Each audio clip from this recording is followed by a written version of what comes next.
បង្កើតកម្មវិធីចឹងមករឿងអីក្មេងៗមិនសប្បាយមិនថាក្មេងៗទេសូម្បីតែមនុស្សធំក៏មកមើលកូនក៏គាត់សប្បាយដែរវគ្គនេះគឺដល់កូនវីរៈជ័យនាងខ្ញុំគឺគាត់ចាប់ផ្ដើមរាំឲ្យបងប្អូនគាត់រាំព្រឹកគាត់មកដល់គឺម៉ោង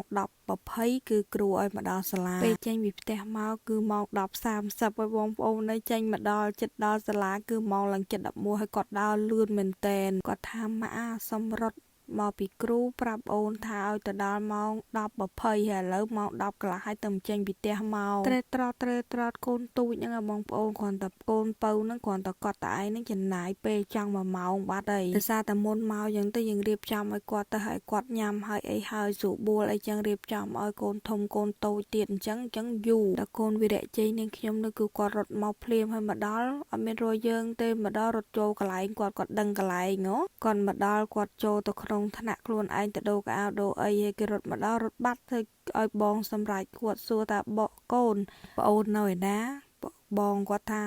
អូនរត់ចូលបាត់ហើយម៉ាក់អើយកូននេះលឿនជាងម្ដាយទៀតណាមកដល់ភ្លាមចូលផ្លុចរត់ទៅបាត់គេស្គាល់កន្លែងគេនោះមុនថ្ងៃកម្មវិធីហ្នឹងពពោះគាត់កាត់សក់ដោយសារតែចិត្តរំអញ្ចឹងនៅឃើញថាកាត់សក់ឲ្យស្រឡះបន្តិចទៅដល់គាត់ថាអត់ទេម៉ាក់គ្រូប្រាប់អូនថាឲ្យអូនទុកសក់វែងនឹងអត់ឲ្យអូនកាត់ទុកសក់វែងអញ្ចឹងអត់ឲ្យអូនកាត់ទេតែអូនកាត់ធ្វើម៉ូតសក់អត់បានតែលយទៀតណាកូនស្ដាយណាបងប្អូនអើយកូនគាត់រាំដោយសារតែនាងខ្ញុំនេះបើកសលេងទៅជាប់ម្ចាស់កម្មសិទ្ធិគេជាប់កូពីដល់អញ្ចឹងនាងខ្ញុំក៏បញ្ចូលសលេងទៅធម្មតាពួកគាត់រាំហើយបទចម្រៀងបទអីក៏ព្រោះអីនិយាយទៅគឺឲ្យឃើញពួកគាត់រំខ្លាញ់អាតូចអញ្ចឹងបងប្អូនដល់អញ្ចឹងថតមកដាក់ទៅជាប់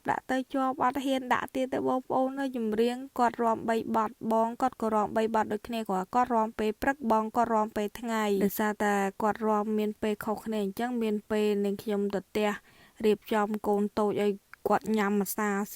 ទៀតសិនមិនគាត់មកអញ្ចឹងណាត្រូវអាកាសធាតុក្តៅផងអញ្ចឹងគឺរមអត់បានយូរទេថ្នាក់កូនវីរៈជ័យនាងខ្ញុំដូចអត់ដល់20នាក់ទេតិចជាងមួយថ្នាក់បងគាត់ជាង20នាក់ថ្នាក់គាត់ដូចជា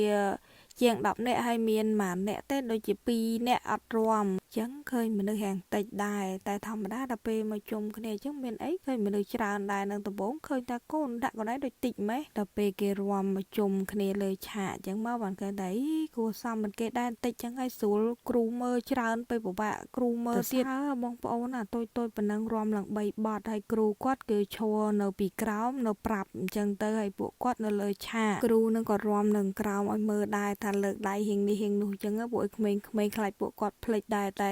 មានអីបងប្អូនចេះរំ3បទបានប៉ុនគ្នាគាត់ប្រហែលអ្នកហ្នឹងចេះរំទាំងចប់ទាំង3បទអត់មានរញ៉េរញ៉ាប់មានអ្នកណាយំលើឆាកអីនឹកឃើញថាកូនឯងតិចយំនៅលើឆាកអីទៅតែគ្មានទេបងប្អូនអើយបានរំនឹងនិយាយពីថាសបាយណាស់រំគ្មានឲ្យខុសចង្វាក់រំគ្មានឲ្យចាញ់គេទេរឿងរំមួយនឹងទុកចិត្តចោះនិយាយពីថាកាត់ដូច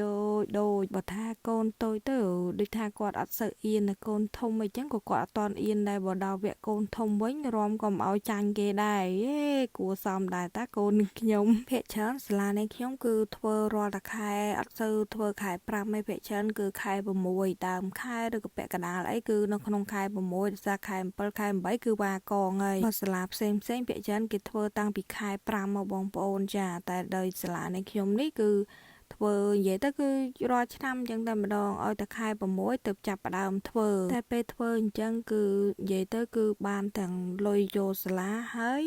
បានទាំងសបាយហើយជួបជុំគ្នានិយាយទៅគឺល្អទាំងអស់គ្នាបងប្អូនហើយគេធ្វើលក់ម្ហូបលក់អីពេញនៅក្នុងនឹងមានម្ហូបកំងម្ហូបអត់កំងអីលក់ទឹកលក់ផ្អែមលក់អីក៏មាន